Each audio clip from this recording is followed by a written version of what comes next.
I mean, what's Pro Football Focus doing? Last week they had Brady. This week they got Brady. We're literally doing it differently from everybody else. As a matter of fact, moving forward from this point on, I will not make reference to PFF. Do you not understand that they are that way because you're Joe Flacco? And you just like to discredit things that people deserve credit for. That you can't possibly be expected to defend that. Talk about the game, Sam. So, Who cares about what people think about us? Yeah, I like football season, all the things that go with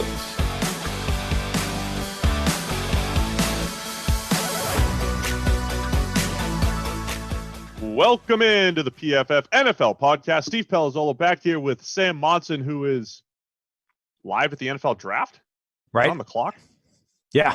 New background, Steve. We're getting towards the draft. It's the stadiums are gone. It's time for, well, what presumably used to be Radio City, right? Is that where that was taken? Yeah.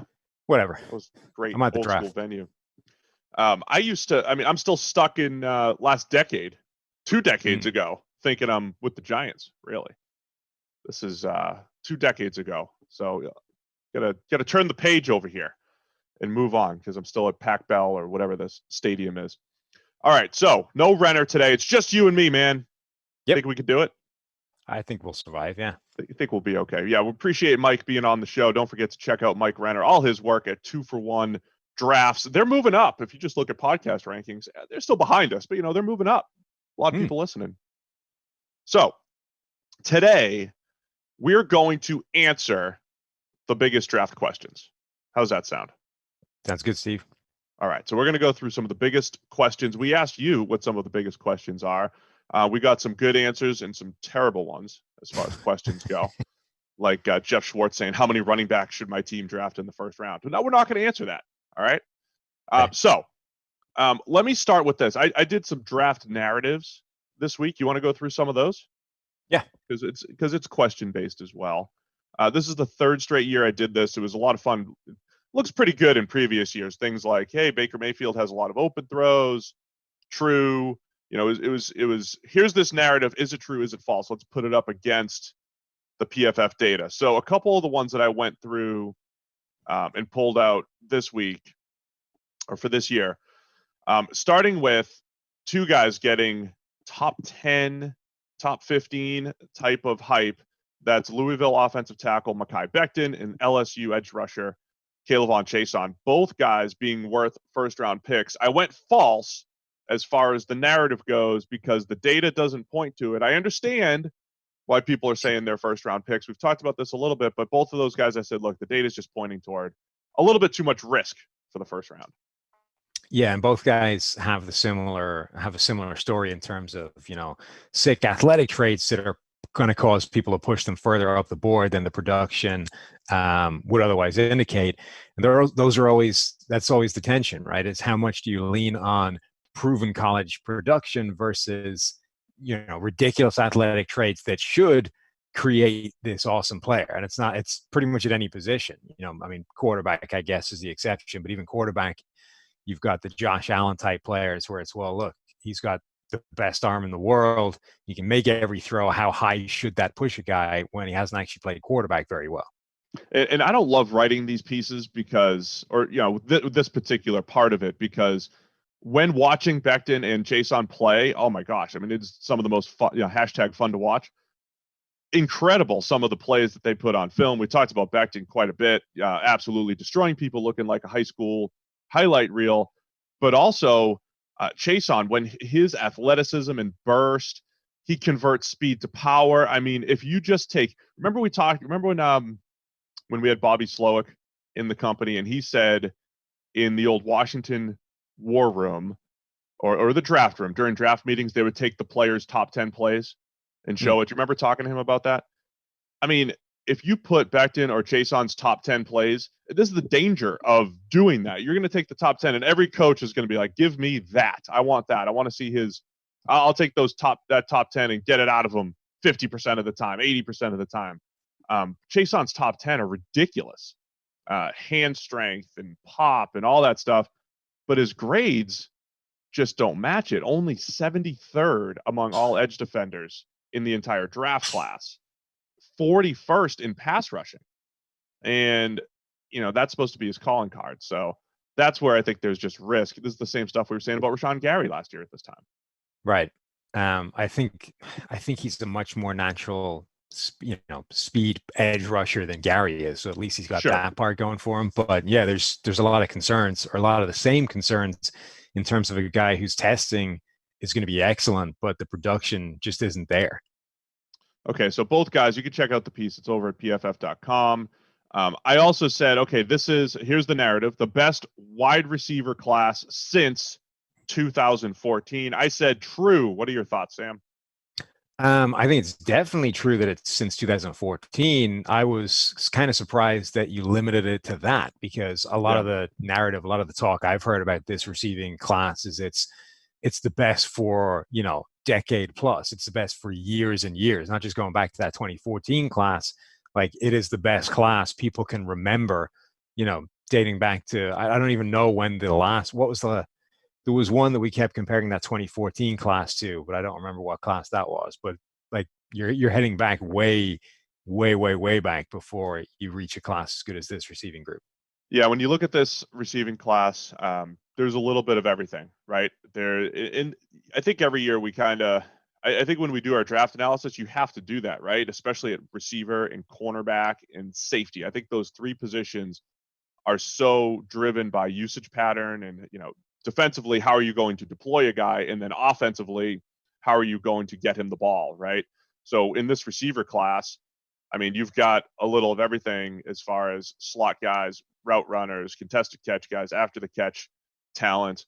I know you wrote up your boy KJ Hamler. Is he still your boy? Let me ask you that. KJ Hamler from Penn State. Yeah, he is, but I still don't know what to do with him at all. The thing is, so he might be somebody who has the widest spectrum of where he should go of anybody I can think of. I can see a case that he's a first-round player.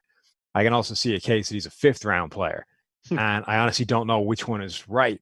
It basically, his entire kind of career trajectory hinges on whether you think he can play outside at the next level, right? Because the difference between a guy who is a slot-only vertical weapon that needs to be protected by alignment and by scheme and by release, like, there's a place for those guys. They'll hang around for a long time because speed always does. But it's a space that like Travis Benjamin and Taylor Gabriel occupy, right? And nobody's handing them monster money contracts right now. And B, like, if you said you got one of those guys in the fifth round, you wouldn't say, wow, what a steal. It's just, okay, sure. On the other hand, if he can play outside, and now you've got a guy who's got the quickness to win against press coverage, to be a vertical threat at basically any alignment, now you start talking about the Brandon Cooks of the world, the Deshaun Jackson of the world. Deshaun Jackson's the guy that you keep using as the potential ceiling for a guy like Henry Ruggs. But the same thing applies for KJ Hamler. He has that. I mean, maybe not 4.27 speed, but he's got 4.3 speed. And if that translates to the outside at the NFL level, I think that's worth a first round pick. Now, the problem is, nobody in the world, or at least nobody working from his college tape, can tell you whether he can or can't, because you never saw it. He basically spent his entire time lined up in the slot. Even when he was in the slot, he was off the line of scrimmage, like the yard off the line. So nobody ever pressed him. So I literally did not find a single snap of true jam press coverage at the line in every passing play he played over the last 2 years. Now, maybe there was one on a run play here or there where he got, jammed on a release on the run play, but I didn't have the heart to go checking those. But effectively, we've never seen him attempt that. So you have to try and piece together, using traits and skills, whether he can do it. Now, I think the toolbox is there. He's got insane quickness. He understands how to defeat leverage. He can attack defenders at the line. We've just never seen him actually do it for any extended period of time. That's why things like the Senior Bowl, I think, are really useful, because that week of practice, you would get a reasonable answer to that question.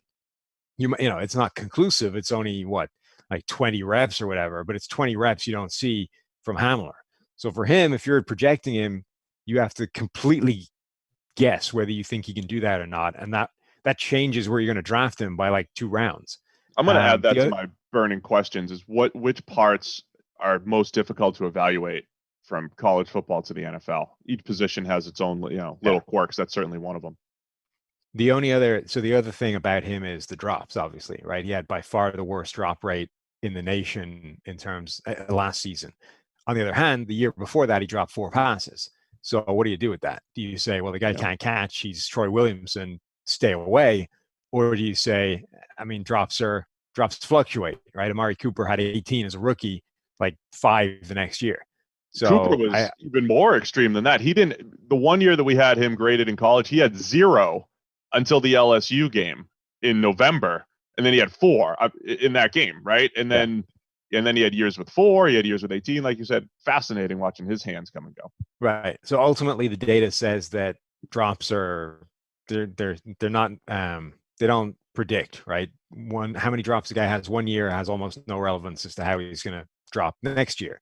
There's obviously players that are at either end of that spectrum. There's guys like Larry Fitzgerald that rarely ever drop passes consistently throughout his entire career. And then you're going to have guys with bad hands. Greg Little, who's always going to have Brandon Marshall is another, right? Brandon Marshall, guy who's actually good, but would always have double-digit drops.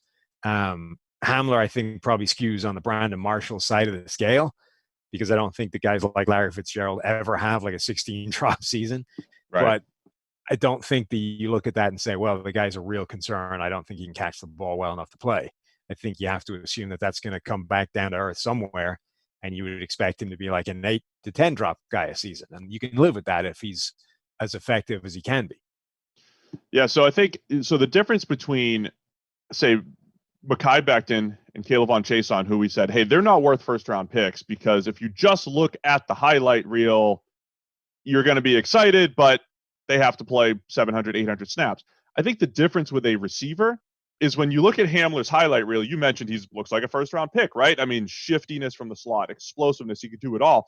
With a receiver, you can at least dictate the situations that he's in. With Mekhi Becton, you can't to a point, but you just got to go play tackle, right? At some point, you have to pass protect on third down.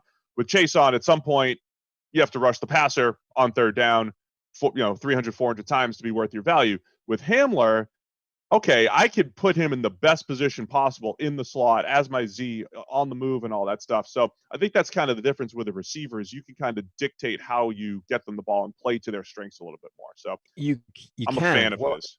Yeah, you can definitely do that. What's interesting to me, though, so if you have, a superstar, you're willing to do that, right? You're willing to do whatever it takes to scheme this guy the ball because he can make insane things happen.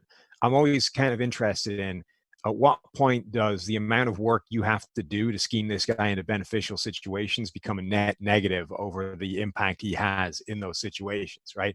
Essentially, how good do you have to be before it's worth your time to dedicate all that time and effort into scheming a guy into a good situation?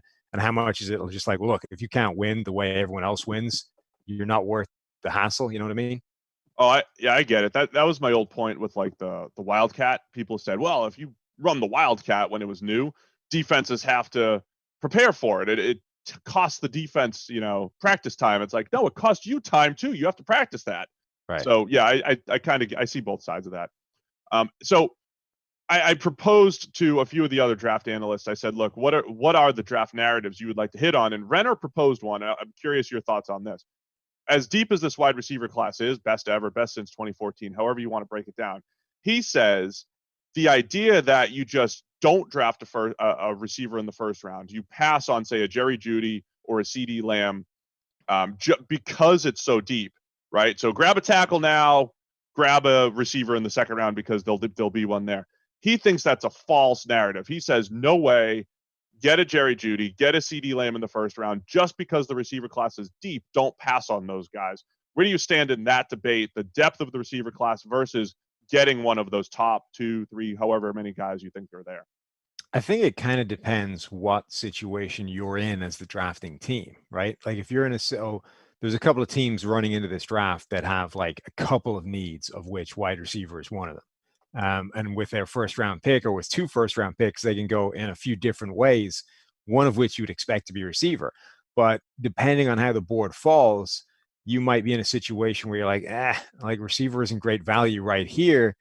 If I can address two other needs or one other need with this pick, come back in the second and still get a good receiver, as opposed to flipping it, right? As opposed to trying to push for the next receiver and, attacking the other need later. I agree with Renner in that I don't think you should pass on a true stud, because there'll be a really good receiver later on. But I think if you're in a spot like, the Raiders or the Vikings, where you're somewhere in the teens, the 20s, and suddenly there's a run on receiver before you get there, and you have to weigh up, well, do I take one of the top 2-3 corners on the board, or do I take the next wide receiver up on the list because we need a receiver who might be a Brandon Ayuk maybe, right? Do you basically reach far enough to take a guy like that? Or do you say, no, a guy like Ayuk or T. Higgins or Denzel Mims, somebody like that is going to be there in the second. I'm going to take the corner because I still need one of those. I'm not going to force wide receiver. But obviously, if a guy if Jerry Jeudy slips into the teens or to the 20s, you're not passing on that because there's going to be good receivers in the second or third. Yeah, I'm going to transition to this concept, the narrative of you can't pass on Chase Young, okay? Because this is similar, right? What do you think the answer is, Sam? You can't pass on Chase Young. That's the narrative. You just can't pass on him. Well, I think you can, depending on what you're passing on him for. So the whole concept of that, or passing on Jerry Jeudy or CD Lamb, I do find it interesting, right? Remember when the Browns had their guardrails link? It was from Paul DePodesta, who was the guy that was, running the computer for the Oakland A's during the Moneyball era. And he is one of the faces of football analytics, right? As far as a guy in the front office who is a computer folk, right? He's a guy. So on his guardrails, it was trade down, accumulate value, blah, blah, blah. A lot of these, concepts, these pillars that we talk about. But one of the things that he had on there was don't pass on a blue, as in don't pass on a blue chip player. So I think this is interesting, right? So if I had him in the room, I would say, does that mean, is Saquon Barkley a blue? Can a running back be a blue chip player? Or does it have to be one of these positions of value? Now, on that same chart, he had positions of value. It was QB, corner. He came to the same conclusion that we did, corner over edge. So I would be interested in his thoughts. If the Browns were sitting there at 2, would they say, here's this great opportunity to trade down and pick up 2, 3, 4 players? Or do you just never pass on the blue chip player, Chase Young? I think it's an interesting discussion, and it kind of goes with this Jerry Jeudy, CD Lamb concept. If you really think they're in a tier above the rest of the receivers, do you just take those best players rather than trying to get 2 average to above average players? I have a take. What are your thoughts? I think ultimately all this keeps coming back to the idea that nobody is that good at this, right? Nobody in the NFL. No, us, we're not that good at this. We've got plenty of misses. Everybody out there, nobody is particularly good at projecting college to NFL and essentially drafting, right? If there's an edge between teams, it's really small. Therefore, the single biggest thing you can bring to the table is knowing what you don't know. That old Socrates quote, true wisdom comes from knowing that you know nothing. Right. If teams actually embrace that, that's where you get the edge, because where you get into trouble is when you think you know anything, right? So if you think that Chase Young is this undeniable superstar and can't miss, and you have to take him because you can't pass on that because you're only a little bit sure that a Jeffrey Okudah is going to hit or whatever, that's just dangerous because you don't know that. None of us do. We think he will. He looks spectacular. On the other hand, we've all been fooled before.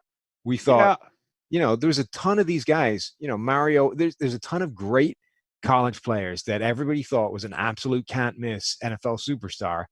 And there was various spectrum of didn't happen, right? From Mario Williams, who became a good player, never great. Jadeveon Clowney, same thing, good, not great. Down to a Vernon Gholston, who was just like a train wreck, disaster, immediately out of the league, looked like a stud in college. So this idea of thinking you're certain this guy is a blue chip superstar we can't pass, I just think is dangerous. Yeah, so I agree with you to a point. I do think that there are different levels of certainty, though, and Yeah. that Chase Young is on the higher end of it, right? And especially at certain positions, if you're just using PFF grades, hey, we think those are our most stable ones, pass rush and projecting that to the next level. So therefore, our confidence level can be higher. And I think the league in general does a pretty good job of, picking edge rushers, picking guys that can get after the quarterback. So you're weighing some of the confidence of what Chase Young's going to be. I look at it more from the value standpoint, and I tweeted this out yesterday. I really think there's a huge disconnect between name value across sports, right? It's tough to wrap our head around the fact that, say, Khalil Mack, you could say is a superstar. Like when you hear Khalil Mack or you hear Von Miller, superstar at the game of football, right? Versus, say, who's the 10th best NBA player right now, whoever that might be. I don't even know. The 10th best baseball player, the 15th best baseball player. If I said Buster Posey a couple years ago, former teammate right here, not on this field because I never made it there. Or if I said Bryce Harper, right? Mike Trout, of course, he's in like Babe Ruth level. But you say like a superstar in baseball or in basketball especially is going to have a far bigger impact than a superstar in football, just because in football, there's about 30 plus guys that contribute in a given game. And this is taking the quarterback out of the equation. The quarterback is just weighed so heavily in football relative to the other players. It's almost similar to like one basketball player, you're 1/5 of the guys on the field. The quarterback is one out of, 30 guys that contribute, but he has, such a higher level of importance. So I think that's the tough thing, right? You hear Todd Gurley, you hear this name, he's a star, he must be extremely valuable, he must really help this team win, but they don't. So now my debate on the Chase Young thing is, would I rather have a Hall of Famer? If I knew he was going to be a Hall of Famer, would I rather have that? Or because it's very difficult to be average, like average is valuable in the NFL, right? We talk about this all the time. If I could get 3 guys that are average to above average at, say, tackle, receiver, and corner or linebacker or whatever it is, are those 3 players going to help me win more games than one Chase Young? And I think those are legitimate debates that are tough to wrap your head around. The NBA, this could never work, right? The superstar has too much value. You take the superstar. In baseball, only 9 guys can start. So having like 3 average guys isn't that valuable. You'd probably want one superstar. But in football, I think other than quarterback, you might just want the depth.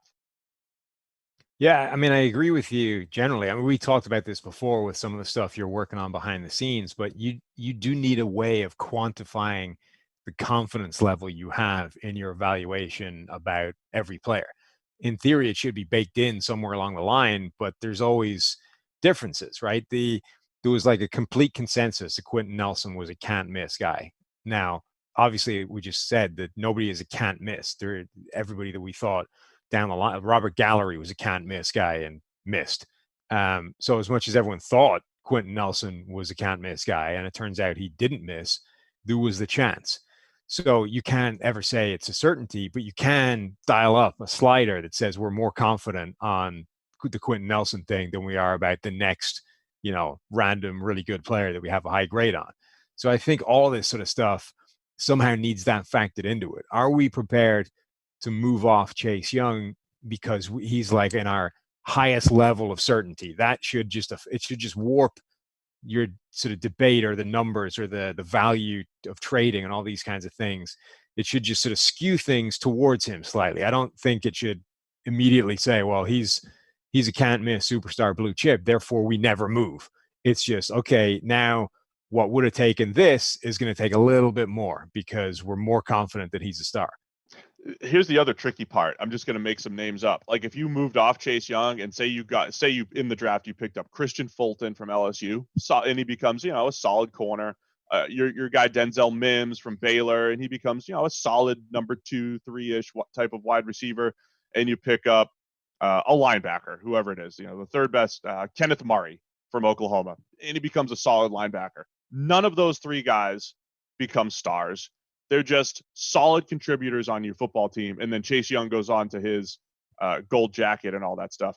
People are still going to look back and say, you gave up Chase Young. Look at him. Every time he gets a 15-sack season, But those three players with their pretty good production that contribute and they help you to not have to draft a player at their position or not have to draft a free agent at their position, whatever it is, all of that stuff might point toward winning games even more for you. So Yeah. I think that's it's a legitimate debate, and I think it's just this star power name versus what they're actually bringing to the table that there's a bit of a disconnect. And every time I put a mock draft out there, not only am I getting you can't pass Chase Young comments, I'm getting you can't pass on Derek Brown comments. And that's that entire discussion we just had, but on steroids, because it's like, all right, Chase Young, I know, is going to at least add a ton of value rushing the passer. That's still something that's going to point toward winning games and all that stuff. But we don't know that Derek Brown's going to be able to do that. He's a safe player in the sense, you're going to get a good run defender, but I don't think he's having that type of impact that you can't pass on him. If you're making you can't pass on Derek Brown comments, I would suggest that you're just behind the times in terms of your football understanding. No offense. Win in the trenches. All right, I had one more narrative. This is the best offensive tackle class in a while, and I think that's absolutely true. We have four guys in the first round. There's a lot of interesting names getting bandied around in the first round that I don't think should be there, but it does look like the best tackle class in a while. That top 15 should be loaded with guys to fill some holes there. Yeah, I think it's the best tackle class since we've been grading college. I think that's a good way of putting it. So PFF's college data goes back to 2014. I think this is definitely the best tackle class we've seen. All the way along, we've been kind of waiting. It's been tricky to figure out whether this has just been a bad group of tackles year on year or whether there's been a problem with the grading. Right. And I think finally we're at least getting to see, all right, this is what a good group of tackles actually looks like. Now we can start calibrating things properly. All right, so we have Andrew Thomas from Georgia, Tristan Wirfs from Iowa, Jedrick Wills from Alabama, and Josh Jones from Houston. They're our top four. We talked about Mekhi Becton. He's more of a second rounder for us, but he's number 5 on the board. Had a good write-up on him this week. The stat for Becton, by the way, to circle back to what we said earlier, 64.7 pass blocking grade on true pass sets, which is the 58th percentile in this class. It's not even close to those top 4 that I mentioned. And the true pass set thing is great because it was something that Renner kind of came up with intuitively, talking to me. We thought about it intuitively, and then the math guys ran the numbers on it, and they said, hey, this is actually the right way to do it. You take out screens and play action. You take out all these things that kind of protect the pass protector, so to speak, and say you almost put them on an island and say, how do you perform? And it's the best way to predict pass blocking. So Becton not only didn't have a lot of opportunities there, he just didn't perform well. So we right now, currently, there's going to be a draft board update soon, but 13 offensive tackles ranked in our top 100. So definitely a good tackle class. The names that you're hearing in the first round: Ezra Cleveland from Boise State, Austin Jackson from USC, Isaiah Wilson from Georgia. Don't love those guys. We have them more as definitely day 2 type of players. But I think the depth at tackle class and the potential star power at the top, extremely valuable. I was having this conversation with George off air about, we always talk about creep back toward average, but if your baseline is George Fant or Julian Davenport, then adding Dwayne Brown or adding Laramie Tunsil the way he played last year, that's like one guy who's really turning the line around. So you want to be solid across the board, but one tackle can really work wonders for your offensive line.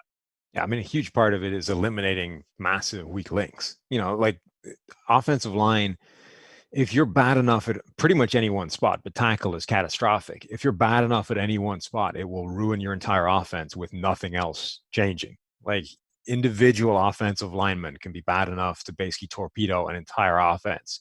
So if you're in that kind of situation, absolutely get yourself an upgrade to a guy who, even if he isn't a superstar, if he's just not terrible, is a massive move in the right direction.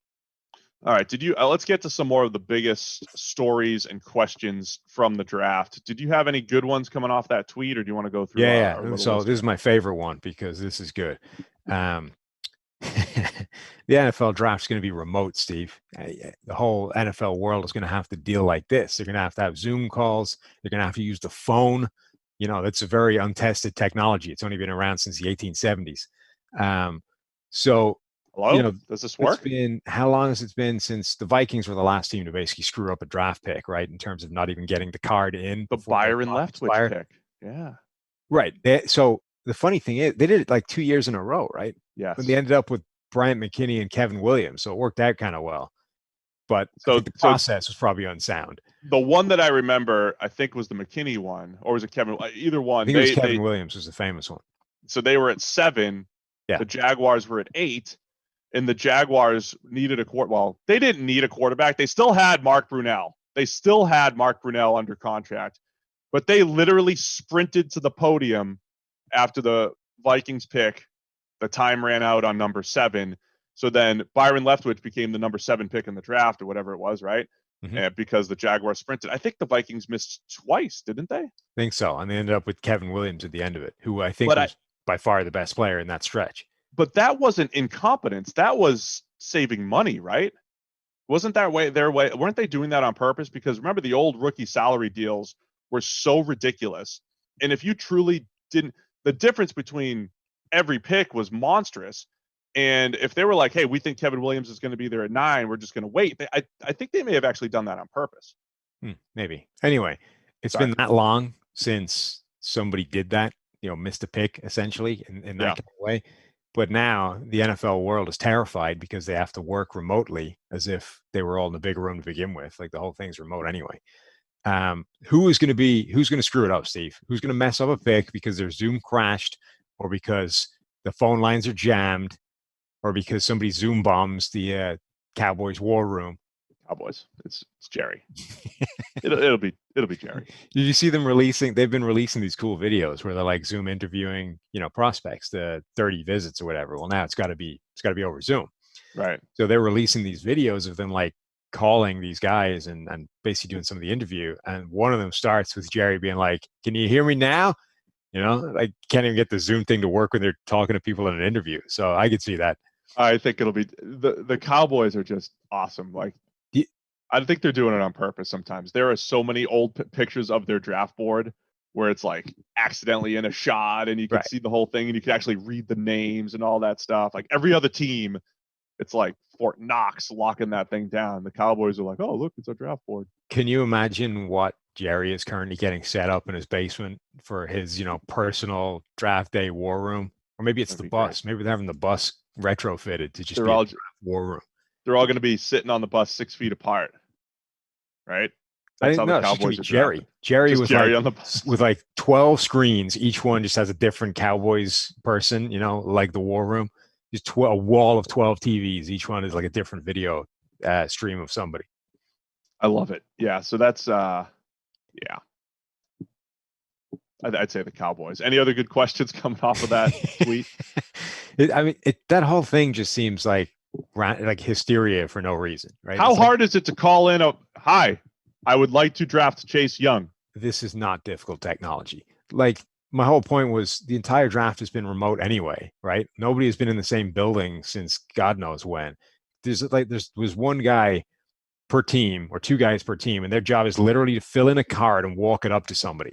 No, the issue is when the GM and assistant GM and pro personnel, all those guys have to be on a call instead of talking. The issue is now that the war room is remote. But again, it's not like that. It's tricky technology. It's a conference call. Even if you don't want to do it via Zoom, phones work.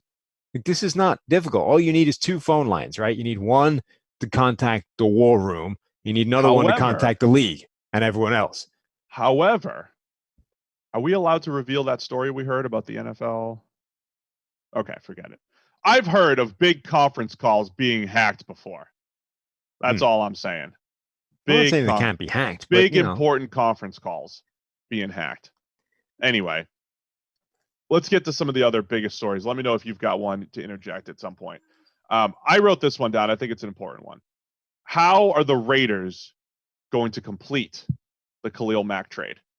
Right? We're over here saying, look, Redskins, trade down, trade Chase Young, add more talent to the roster. Are the Raiders about to complete that? And did the Raiders, as much as we said, man, of all the positions, you had 3 first-rounders last year. You got our number 5 edge defender, you got a running back, and you got a strong safety. If you're going to screw up a Khalil Mack trade, getting a running back, getting a run-stopping safety, and getting a guy who might not be great at rushing the passer could be one way to do it. But they still have a chance to salvage it with their extra first-round pick this year. How are they going to do it?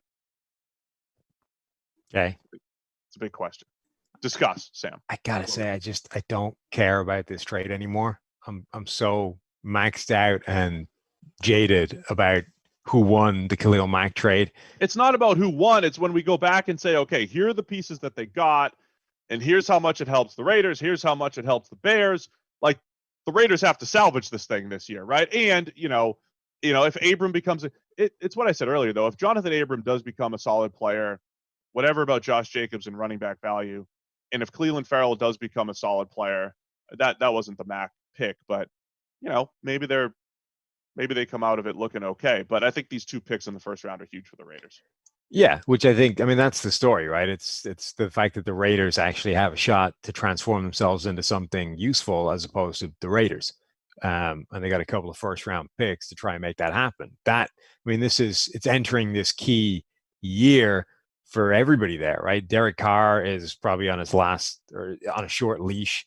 The team is moving to Vegas. It's got to do something exciting to get fans on board. It's assuming, anything happens anytime soon. Mike Mayock is entering the next year. John Gruden is another year into this second coming that hasn't really achieved anything yet. So I think it's a big year for the Raiders across the board, and they're in a pretty decent spot to make an impact to that with those 2 first-round picks that I think actually fall in a nice area of this draft in terms of value and for what they need. So I don't care about the Khalil Mack connection. That's done to me. Sorry, but how I do are the Raiders care. going to save this? Yeah, I do think it's interesting that just generally to see, not even just in the draft in the first couple of rounds, but what the Raiders are going to be heading into this year. Because A, they were up against it to begin with, and B, they're now in a division with Patrick Mahomes and a juggernaut for years until something changes there. Like they're behind the 8 ball more than most teams. So yeah, I think in any draft, a team that has multiple draft picks in the first round, they're a big story. So whether it's the Raiders, the Jags, obviously the Dolphins. I'm going to go on to the Dolphins now. The Dolphins last year, remember they traded Josh Rosen. They traded for Josh Rosen for a second rounder, which we said, okay, worthwhile. And then they added 2 first-round picks. Like we looked at the Dolphins a year ago and said, okay, they're in tank mode, but also they're preparing for this year. Okay, this year's happening. It's the 2020 draft. My big question, how are the Dolphins going to capitalize on all these picks? Is it to go get a Tua? Where do they get their quarterback? I think this is going to be one of the biggest stories of the draft, obviously. So the first part of that is, what do you buy all the crazy rumors that are circulating, or any of the crazy rumors that are circulating about Miami and quarterbacks? Because what are the most recent ones that they don't want Tua, that they like Herbert? So the tank for Tua thing was, years in the making. That's what everyone assumed. This is just the most natural connection in the draft. Then the talk is, all right, so Schefter comes out, that was like a week or so ago. The Dolphins they don't love Tua. They're not locked in on that at all. So that at that point, you've got 2 different options, right? 3. You either sit where you are and draft somebody that isn't Tua, which is presumably Justin Herbert.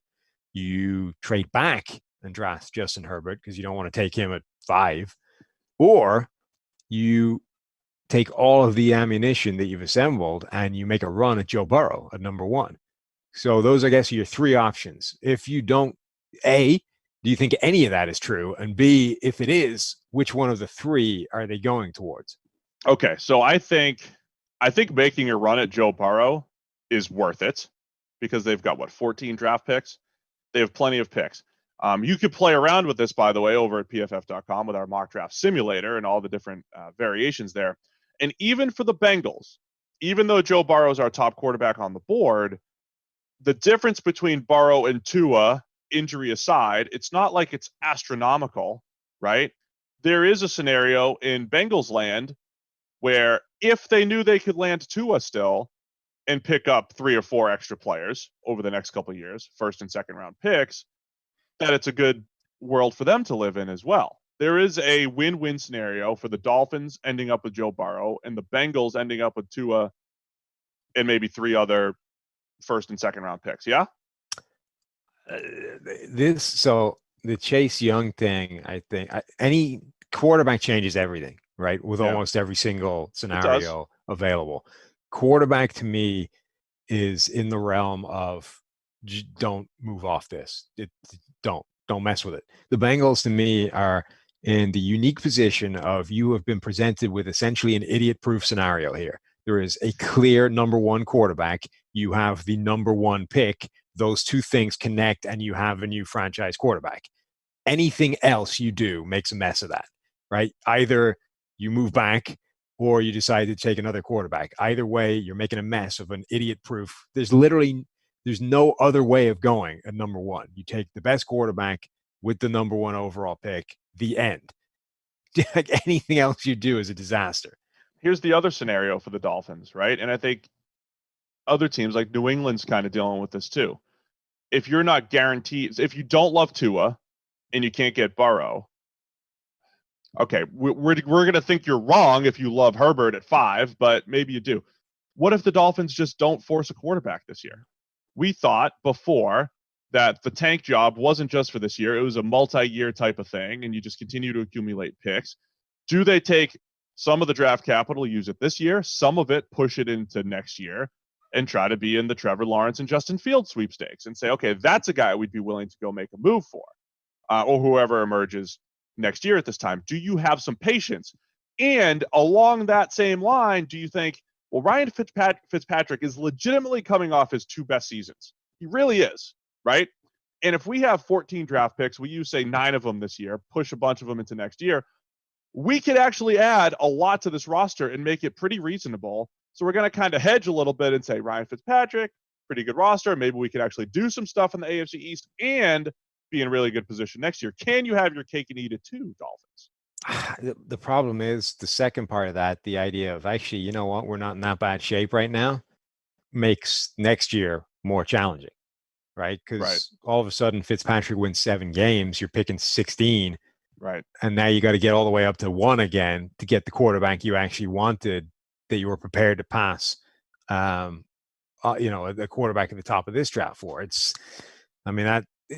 possible, but at that point you're risking a lot when it's probably a lot simpler to just take a quarterback, even if you don't love him. The other thing that's interesting is, and that's what hasn't come out in any of this, right, is why, right? What do they not love? Do they not love the medical? Are they just scared of the injury history? Or do they legitimately look at his tape and go, that's not that great?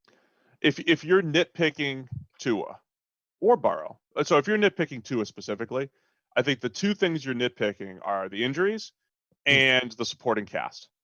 And then with Burrow, I think it's a supporting cast. I do think there's a valid argument, and I don't know how strong it is if you're weighing it. I don't know if it's 10% of the argument, 5%, 50%, whatever it is. There's a part of the argument where the supporting cast is a thing.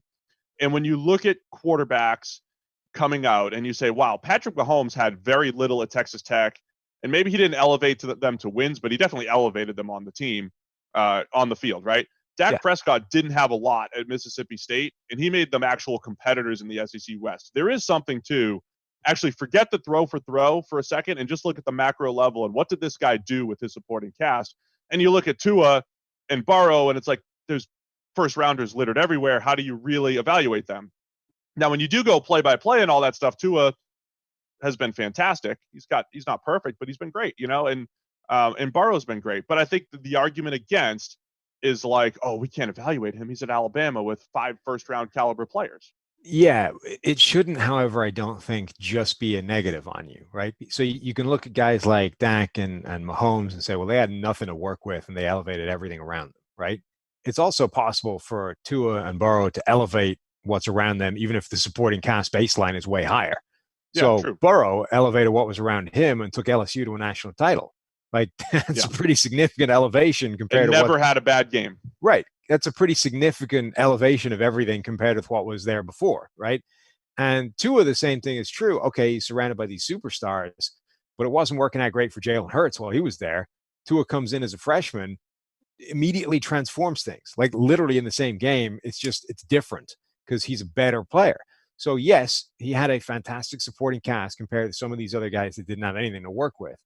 But I think you can still look at that and see a tangible, obvious evidence of them elevating even a superior supporting cast. If that wasn't there, if there wasn't like an immediate sort of comparison of, well, nothing changed, like they didn't make it any better, they just, everything just was so good, that I think would be a concern. But I think you can actually see both of these guys elevating even a better supporting cast and other people have had to work for them. Therefore, I don't think it's enough to make you, write them off essentially as what they've done. Yeah, I think they're all fair points. Here's my prediction over the next few weeks is when the anonymous scout quotes heat up, it's going to be like, I don't really like Tua. He look at his supporting cast. Look at who's surrounding him. Plus the injury history. Hard pass for me. I want the big strapping young man, Justin Herbert, who's 6'6", 233 pounds. That's going to be an anonymous scout quote in a couple weeks. So the Burrow and the Tua thing we kind of dealt with. What about Herbert? Because he's the guy that is going to get pushed up into that conversation and is one of the players that for us shouldn't be anywhere near it. Yeah, I mean, my theory on Herbert in the quarterback position that you take shots at is I'm willing to take a shot if I'm a team that has multiple picks, like what we did in our draft, in our mock draft with the second Jaguars pick. So the Jags have the 2, the Raiders have the 2, Miami has 3. Like if he falls to Miami, I wouldn't take him at 5, but if he falls to Miami in one of their picks in the 20s for whatever reason, I would. But he's the classic quarterback that we've seen over the past few years. I don't want to say gets overdrafted, but gets drafted higher than we think they should. So, the Josh Allens, the Daniel Jones, there's been one of those for a while now where it's like the toolsy quarterback that goes higher than tape says they should. So here's the other thing though too, right? I think those guys can be elevated in today's NFL more than ever, right? Like Josh Allen. So forget what the Bills fans think about Josh Allen for a minute here. Josh Allen, from a pure number standpoint, the last couple of years hasn't been great. From a throw standpoint, he got better, but he wasn't great the last 2 years. But he's still kind of in that boat. Like this year, he could put up some really good numbers, right? And I even predicted he'll have 1 or 2 seasons where it's not Cam Newton MVP, but he'll have like 28 passing touchdowns and 10 rushing touchdowns and be like a fantasy star and look good. Like those seasons are still in there, and there's value in that as well, because when you give a Josh Allen maybe the best receiving core in the NFL, those things can happen. So I think there's still a case to be made for those guys to get drafted. So I just wouldn't do it that high. I've also been thinking that it feels like there's like a quarterback sweet spot in the draft, right? Where if you're a top 5 pick, all the pressure is on you. You're expected to be a superstar. You better perform from day one. Otherwise, there's immediately like concerns. And if you're drafted sort of in the 20s, it's, well, like we don't love this guy, but we think he's worth a shot as a first round pick. And if he doesn't show it right away, he probably wasn't. But then there's that 5 to 15 spot, right? Particularly for the guys that kind of get, again, not overdrafted, but are drafted higher than people anticipated. It's almost like that spot is immediately galvanizes everybody to want to believe in that guy and to immediately see the good in everything they do. So, the Daniel Jones thing, like week 1, the Giants official Twitter account is like calling people out for the draft takes. And then, he does pretty well right off the bat. He's made some big plays, but immediately those guys, and Josh Allen's the other one, everybody is focusing on the good. It's like, look at all the big stuff he's doing. If we just eliminate all the bad, we're great. And then the flip side of that is Dwayne Haskins, who was taken, 17? Is that right? Somewhere 15, I think. Yeah. Okay. Taken in middle teens, somewhere towards the back end, right? And now it's like, whoa, I don't love the way he started. Things are a little bit concerning now. Like if someone had been aggressive and gone up and got Haskins at like 8, I think the story would be different, just because the perception changes. It's like a self-perpetuating thing that if you've demonstrated this belief and this willingness to go and attack this guy and get a guy that you believe in that nobody else does, everybody wants to jump on board with that and say, yeah, okay, I can see the good in what he's doing here. They skew positive in their evaluation. So, but here's what I think is part of the issue there too. In our evaluation that said Daniel Jones shouldn't be drafted until day 2, we said there's a lot of good to his game, much like there's a lot of good to Nick Foles' game, was my comparison, right? And that there'll be stretches of play where he looks really good. The thing about what the data tells us, which makes intuitive sense, is that the good stuff, the positive stuff, will fluctuate depending on your situation, which is why, like, if you're the Giants, like, I feel good about Daniel Jones's aggressiveness, that if I give him this incredible group of playmakers to throw to, like, he'll do some good things. And with Haskins, it might be the same thing as well. Maybe not as much because he's not as aggressive as Jones. But like, that's kind of expected, and that's a little bit of what I'm saying with, like, say, Herbert, with Josh Allen, like, guys that are capable of doing good things still need a lot of help to do those good things. The thing that they control the most is avoiding the bad stuff, right? That stays consistent, and that's where, again, you get those outlier seasons where it's like, hey, the bad stuff stayed the same, but the supporting cast was great, and you could be really productive. The problem that you just said was people focus only on the good, which is partially on the quarterback and partially on the guys that he's throwing to, if that all makes sense. Yeah, and largely, I think you're right to view that as a negative, right? To be saying that that's just a bad way of evaluating, because, you know, when I wrote this article about it, you should actually believe in Haskins and build around him, like, the whole premise was I didn't really understand the disconnect between thinking Haskins should be replaced and yet all the other rookie quarterbacks were great, right? We're only looking at the good for those, whereas realistically, there wasn't an awful lot of difference between any of them. But so the point I was sort of making is that I think if Miami went, no, we believe in Herbert, this is the guy we love, if they drafted him at 5 versus they wait until their last first round pick and take him in the 20s somewhere, I think the outlook would be completely different. Even though in theory you've got way better value drafting him in the 20s than you did at 5. I think the fact that you nailed your stake in the ground and said, we believe in Justin Herbert, we think he's the guy. I think his sort of the reaction of that, if he starts in year 1, I think people would skew positive and look to the good, rather than if he was drafted in the 20s, it's like, wow, look at all the bad he's doing. This is the reason he slipped to there.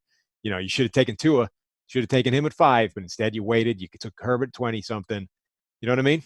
Yeah, it's interesting. You always get into the human element, and I'm almost going into this, like, computer zone, like, just let the numbers kind of point me in the right direction and try to take emotion out of it, because there's 2 moves in the past. There were 2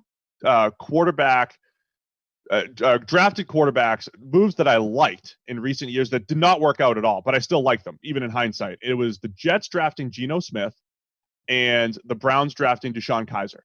And I liked both, and neither of them worked out, obviously. Kaiser, I liked. What's that? Kaiser, I liked. I think that was the right time to take a shot at a guy like Kaiser. That's it. I'm agreeing with their process. The Jets, the year that they drafted Geno Smith, when he had rumors of being a top 10 pick, the Jets passed on him twice. They drafted D. Milner and Sheldon Richardson with their 2 first-round picks. They had 2 firsts and passed on Geno Smith.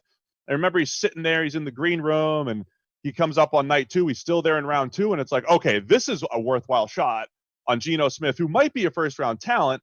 We didn't love him, but we're going to take him.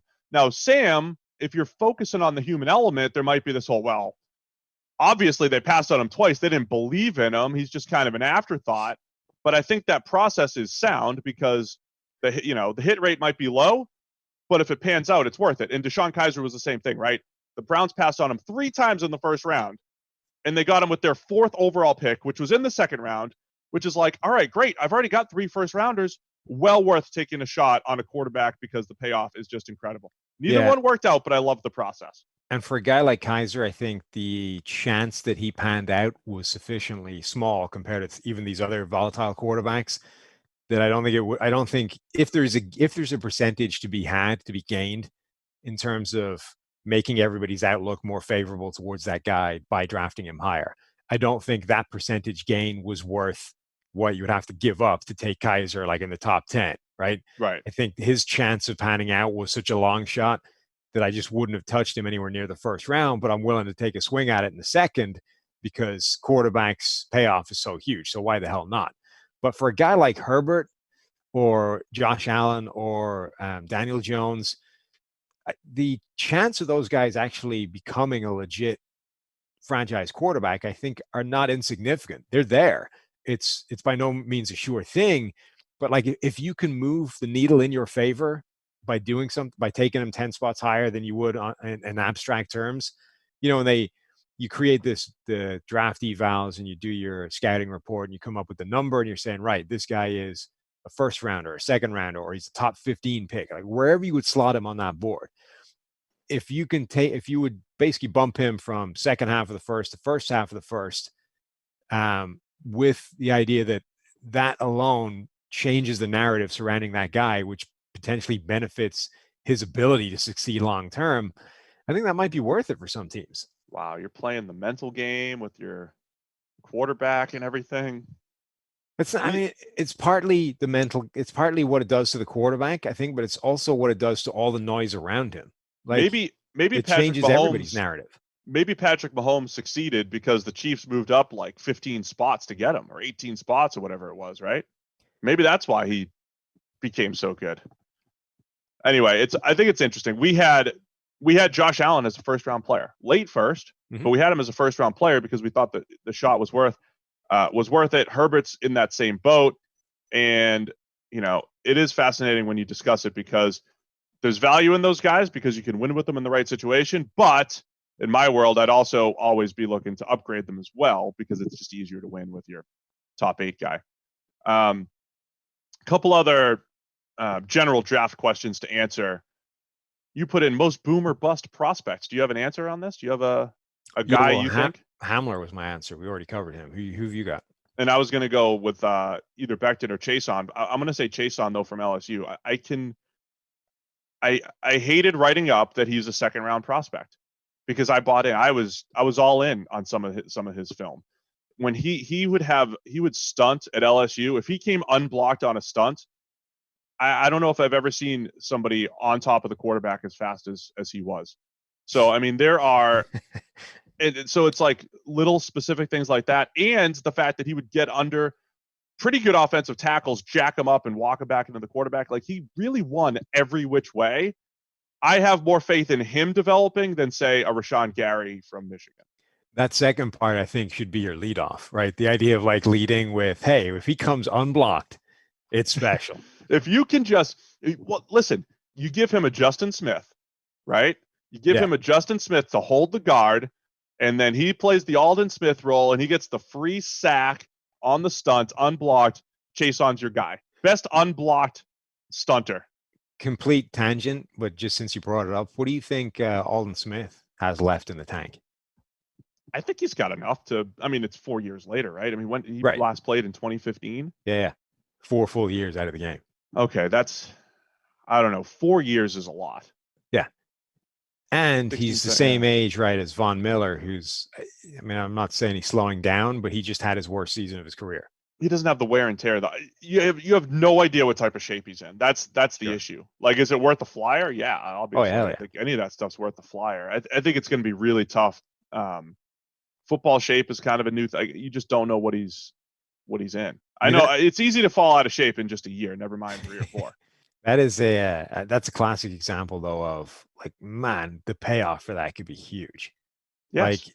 Like, I think people forget just how stupidly good Aldon Smith was, right? He was probably never right, in terms of his life and outside of football stuff in the NFL. And yet he had the rookie record for total pressures until Nick Bosa broke it this year. That was his record.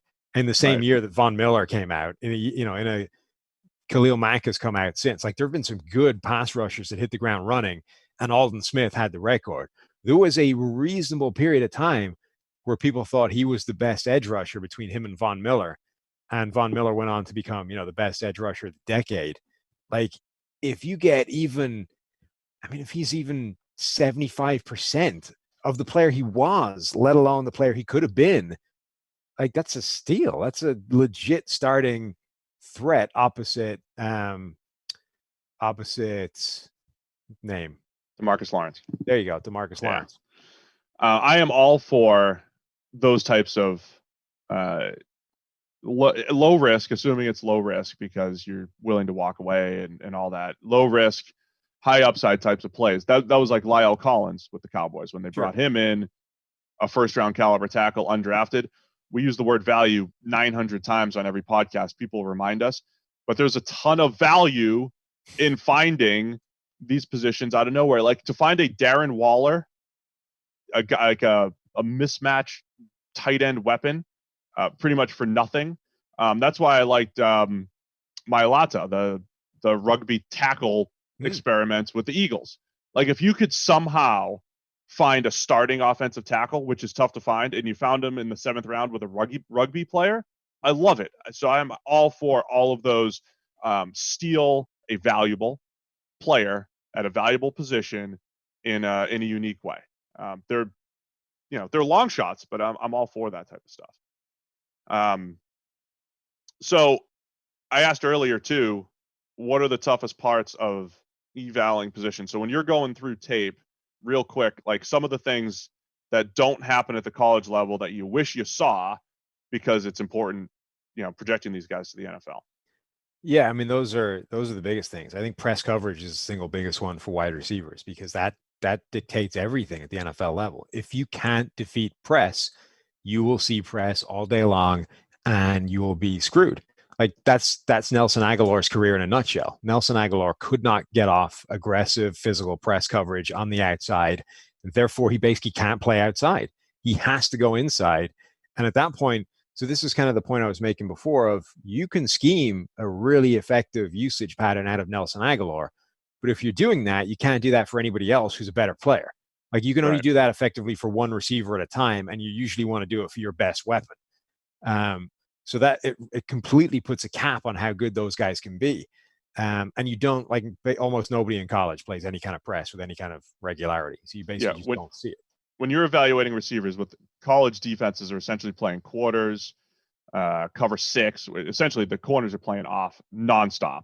And all you see is receivers. Not only are receivers not running the total route tree, they are running free. And it's just, it makes it tough to evaluate corners sometimes too. They don't play as much press as they might need to in the NFL level.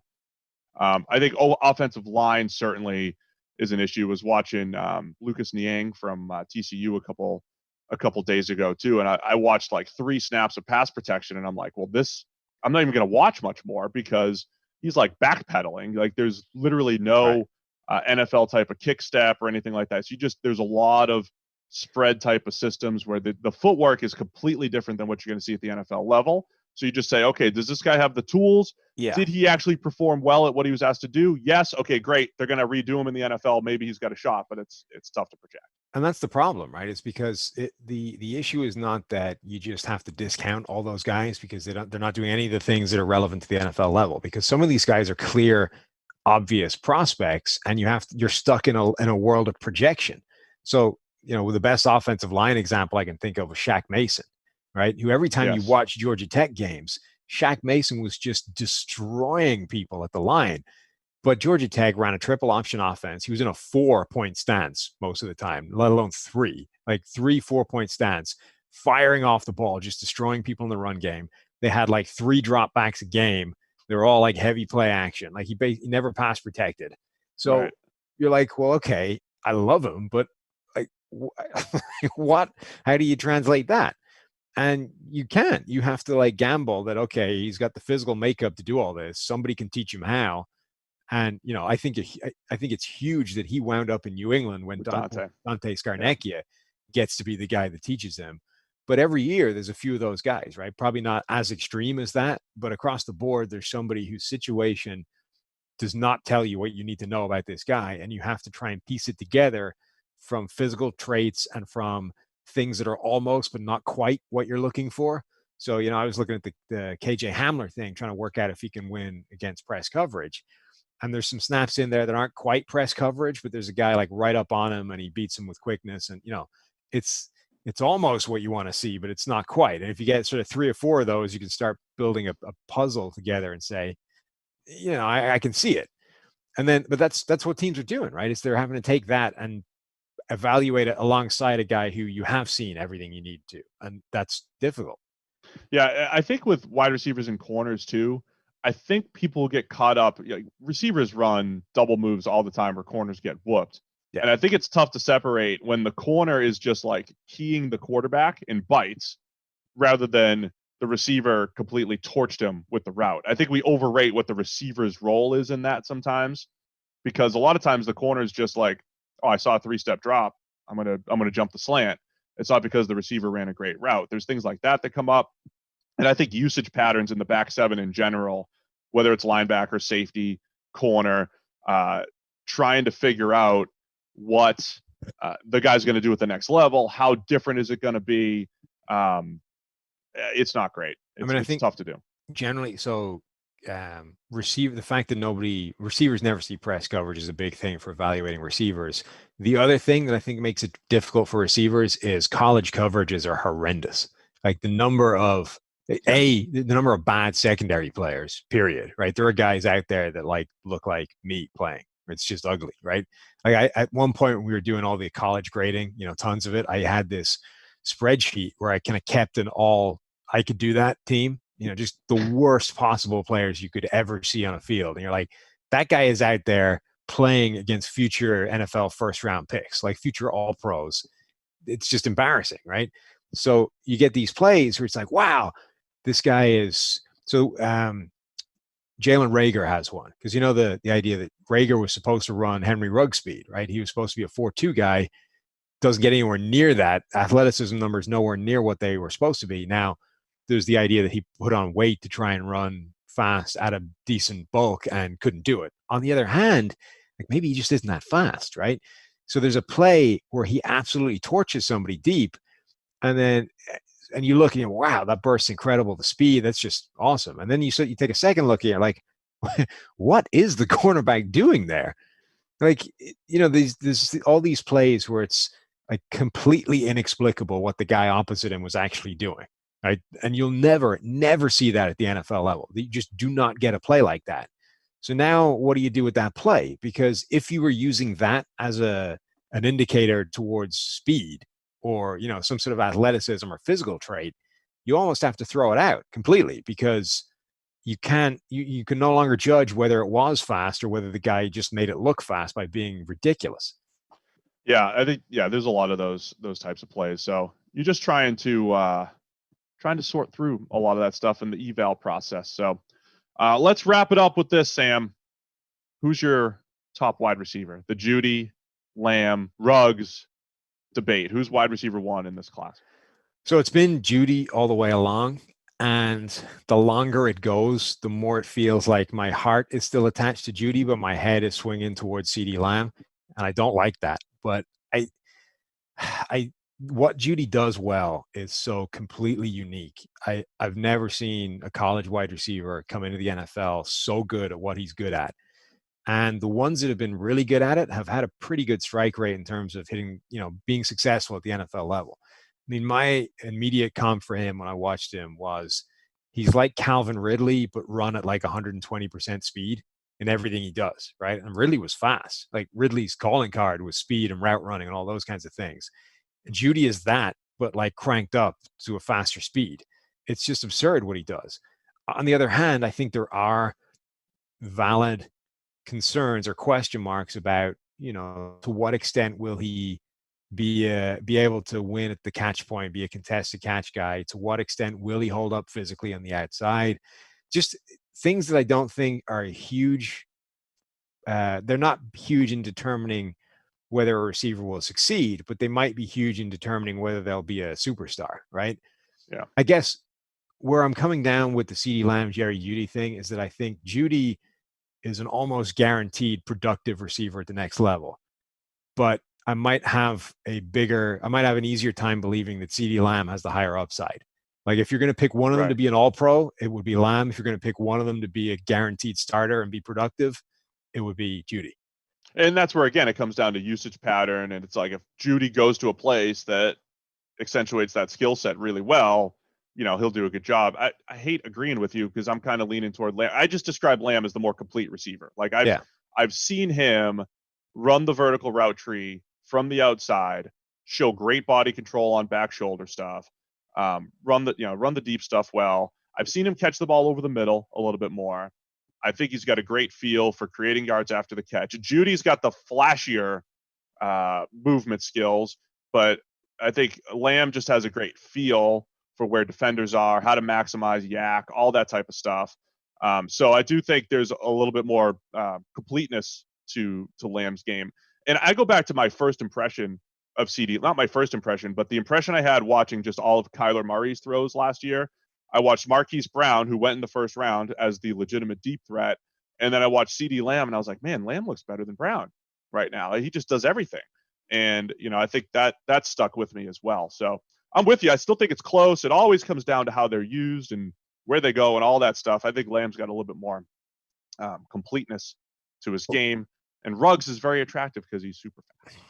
Lamb is a great example of trying to disentangle what the receiver did from what the defenders were doing, because the number of guys just fall off tackles from him, and there's a skill obviously to breaking tackles, right? Sometimes their guys bust through what should be really good tackles and they're just too strong, too big, too fast. But so many of the missed tackles on Lamb look like crappy defending more than they do anything impressive by him. I don't know where that falls in terms of how much of that is strength of competition and how much of that is him, but it's certainly something that leaps out every time you watch him is, God, that didn't look like a tackle he should have broken. All right, man. I think that's it. We've answered most of the burning questions for the NFL draft. There might be more. There's so much to talk about. We'll get into a lot more next week. All right. I think right now everybody should go check out the new PFF mock draft simulator. It's over at pff.com. It's all free. You don't need an Elite or Edge subscription to try it out.